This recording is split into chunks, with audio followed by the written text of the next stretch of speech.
अजा एकादशी पौराणिक व्रत कथा। एकादशियों में एक श्रेष्ठ अजा एकादशी भाद्रपद मास में कृष्ण पक्ष में मनाई जाती है, जो कृष्ण जन्माष्टमी के तीसरे दिन मनाए जाने के कारण खास महत्व रखती है। व्रतराज ग्रंथ के अनुसार भादो मास की कृष्ण पक्ष की एकादशी तिथि को अजा एकादशी का व्रत रखा जाता है।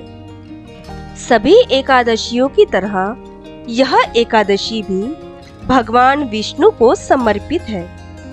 सनातन धर्म में अजा एकादशी का विशेष महत्व है। अजा एकादशी के दिन व्रत रखने से कई तरह के दुखों से निजात मिलने के साथ साथ सुख समृद्धि की प्राप्ति होती है।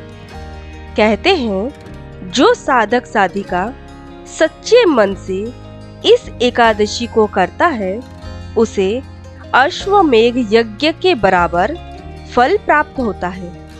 आइए जानते हैं इस एकादशी से जुड़ी वास्तविक कथा के बारे में, जिसे पढ़ने और सुनने मात्र से पापों का नाश होता है और पुण्य ही पुण्य मिलता है। अजा एकादशी व्रत की कथा भगवान राम के पूर्वज इक्ष्वाकु वंश के राजा हरिश्चंद्र से जुड़ी हुई है। राजा हरिश्चंद्र अत्यंत सत्यवादी राजा थे। अपने दिए वचन और अपनी सत्यता पूर्ति के लिए वे पत्नी तारामती और पुत्र राहुल रोहितवास तक को बेच देता है और स्वयं भी एक चांडाल का सेवक बन जाते हैं। राजा हरिश्चंद्र ने गौतम ऋषि से कहने पर अजा एकादशी का व्रत किया था, तब उन्हें कष्टों से मुक्ति मिली थी।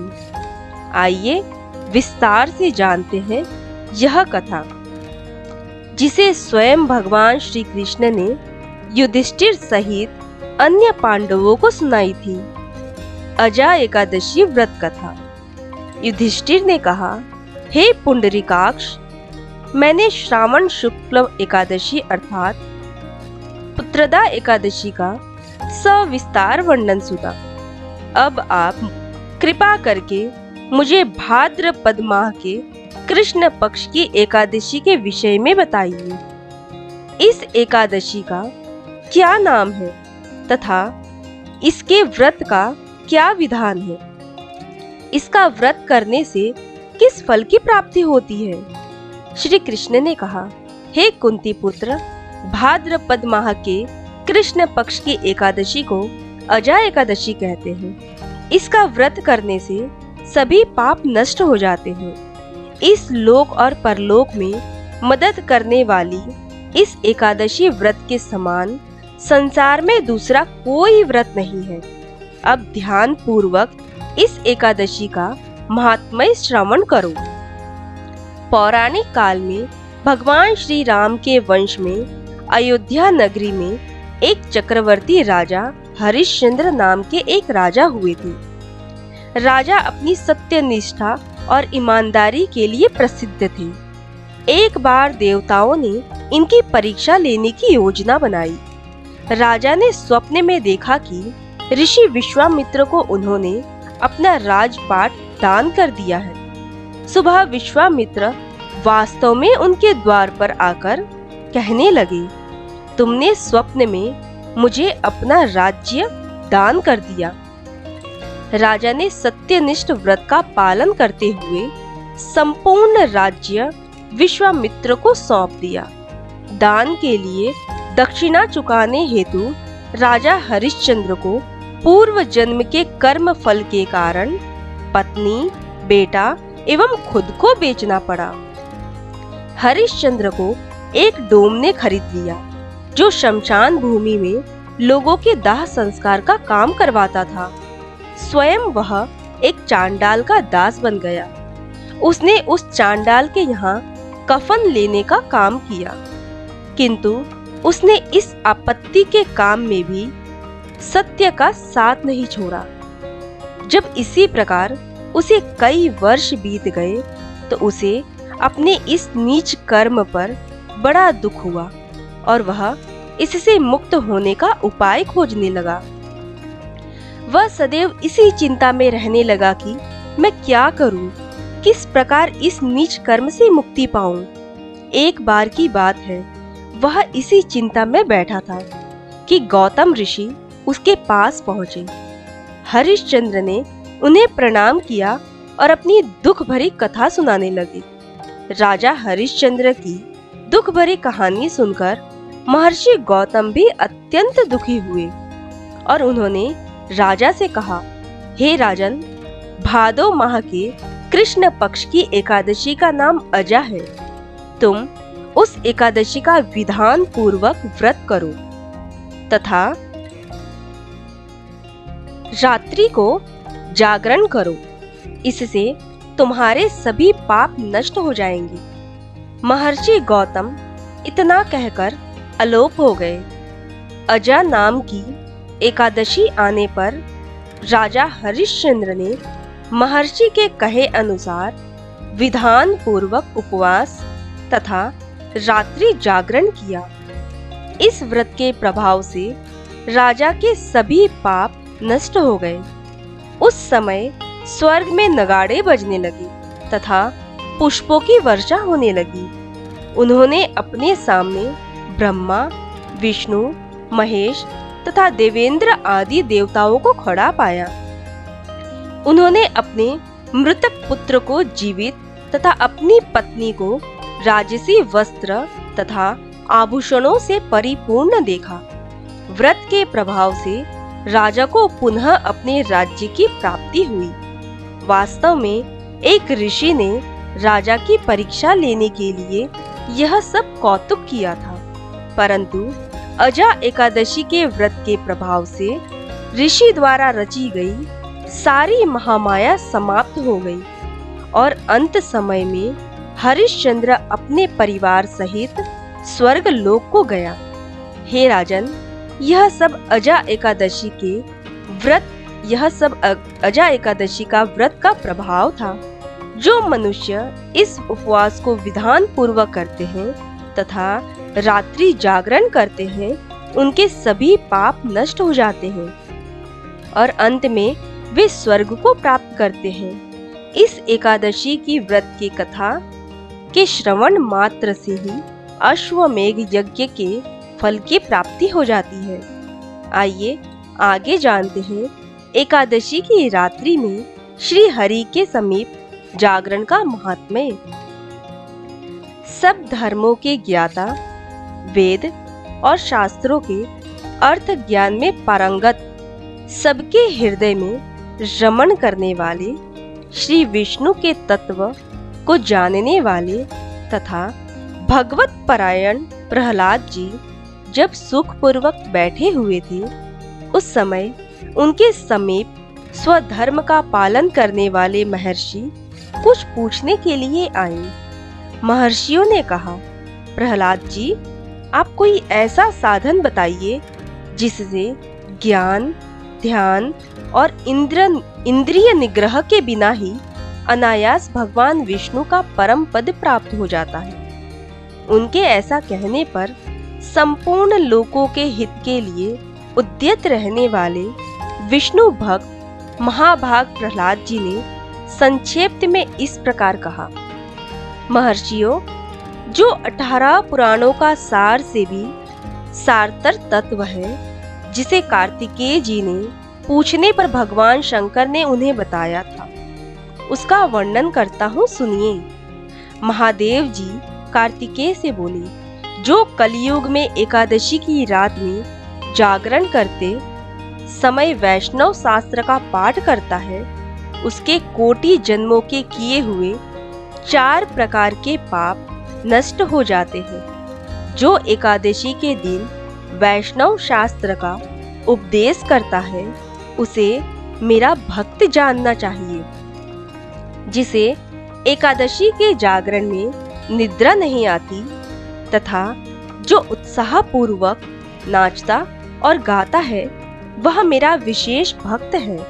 मैं उसे उत्तम ज्ञान देता हूँ और भगवान विष्णु मोक्ष प्रदान करते हैं। अतः मेरे भक्त को विशेष रूप से जागरण करना चाहिए। जो भगवान विष्णु से बैर करते हैं उन्हें पाखंडी जानना चाहिए। जो एकादशी को जागरण करते हैं और गाते हैं उन्हें आधे निमेष में अग्निष्टोम तथा अति रात्र यज्ञ के समान फल प्राप्त होता है। जो रात्रि जागरण में बारंबार भगवान विष्णु के मुखारविंद का दर्शन करते हैं उनको भी वही फल प्राप्त होता है। जो मानव द्वादशी तिथि को भगवान विष्णु के आगे जागरण करते हैं वे यमराज के पाश से मुक्त हो जाते हैं। जो द्वादशी को जागरण करते समय गीता शास्त्र से मनोविदोद करते हैं वे भी यमराज के बंधन से मुक्त हो जाते हैं। जो प्राण त्याग हो जाने पर भी द्वादशी का जागरण नहीं छोड़ते वे धन्य और पुण्यात्मा है। जिनके वंश के लोग एकादशी की रात में जागरण करते हैं वे ही धन्य हैं। जिन्होंने एकादशी को जागरण किया है उन्होंने यज्ञ, दान, गया श्राद्ध और नित्य प्रयाग स्नान कर लिया। उन्हें सन्यासियों का पुण्य भी मिल गया और उनके द्वारा इष्टापूर्त कर्मों का भी भाली भांति पालन हो गया। षडानंद भगवान विष्णु के भक्त जागरण सहित एकादशी व्रत करते हैं, इसलिए वे मुझे सदा ही विशेष प्रिय है। जिसने वर्धिनी एकादशी की रात में जागरण किया है वह भगवान विष्णु के स्वरूप में लीन हो जाता है। जिसने हरिबोधिनी एकादशी की रात में जागरण किया है उसके स्थूल सूक्ष्म सभी पाप नष्ट हो जाते हैं। जो द्वादशी की रात में जागरण तथा ताल स्वर के साथ संगीत का आयोजन करता है उसे महान पुण्य की प्राप्ति होती है। जो एकादशी के दिन ऋषियों द्वारा बनाए हुए दिव्य स्त्रोतों से ऋग्वेद, यजुर्वेद तथा सामवेद के वैष्णव मंत्रों से संस्कृत और प्राकृत के अन्य स्त्रोतों से वह गीत, वाद्य आदि के द्वारा भगवान विष्णु को संतुष्ट करता है उसे भगवान विष्णु भी परमानंद प्रदान करते हैं। जो एकादशी की रात में भगवान विष्णु के आगे वैष्णव भक्तों के समीप गीता और विष्णु सहस्त्र नाम का पाठ करता है वह उस परम धाम में जाता है जहाँ साक्षात भगवान नारायण विराजमान है। पुण्यमय भागवत तथा स्कंद पुराण भगवान विष्णु को प्रिय है। मथुरा और व्रज में भगवान विष्णु के बाल चरित्र का जो वर्णन किया गया है उसे जो एकादशी की रात में भगवान केशव का पूजन करके पढ़ता है उसका पुण्य कितना है यह मैं भी नहीं जानता। कदाचित भगवान विष्णु जानते हो। बेटा, भगवान के समीप गीत, नृत्य तथा स्तोत्र पाठ आदि से जो फल होता है वही कलियुग में श्री हरि के समीप जागरण करते समय विष्णु सहस्त्र नाम, गीता तथा श्रीमद् भागवत का पाठ करने से सहस्त्र गुना होकर मिलता है। जो श्री हरि के समीप जागरण करते समय रात में दीपक जलाता है उसका पुण्य 100 कल्पों में भी नष्ट नहीं होता। जो जागरण काल में मंजरी सहित तुलसी दल से भक्ति पूर्वक श्री हरि का पूजन करता है उसका पुनः इस संसार में जन्म नहीं होता। स्नान, चंदन, लेप, धूप, दीप, नैवेद्य और तांबुल यह सब जागरण काल में भगवान को समर्पित किया जाए तो उससे अक्षय पुण्य होता है। कार्तिकेय, जो भक्त मेरा ध्यान करना चाहता है वह एकादशी की रात्रि में श्री हरि के समीप भक्ति पूर्वक जागरण करे। एकादशी के दिन जो लोग जागरण करते हैं उनके शरीर में इंद्र आदि देवता आकर स्थित होते हैं। जो जागरण काल में महाभारत का पाठ करते हैं वे उस परम धाम में जाते हैं जहाँ सन्यासी महात्मा जाया करते हैं। जो उस समय श्री रामचंद्र जी का चरित्र दशकंठ वध पढ़ते हैं, वे योग वेत्ताओं की गति को प्राप्त होते हैं। जिन्होंने श्री हरि के समीप जागरण किया है, उन्होंने चारों वेदों का स्वाध्याय, देवताओं का पूजन, यज्ञों का अनुष्ठान तथा सब तीर्थों में स्नान कर लिया। श्री कृष्ण से बढ़कर कोई देवता नहीं है और एकादशी व्रत के समान दूसरा कोई व्रत नहीं है। जहाँ भागवत शास्त्र है, भगवान विष्णु के लिए जहाँ जागरण किया जाता है और जहाँ शालिग्राम शिला स्थित होती है, वहाँ साक्षात भगवान विष्णु उपस्थित होते हैं। जय श्री हरि।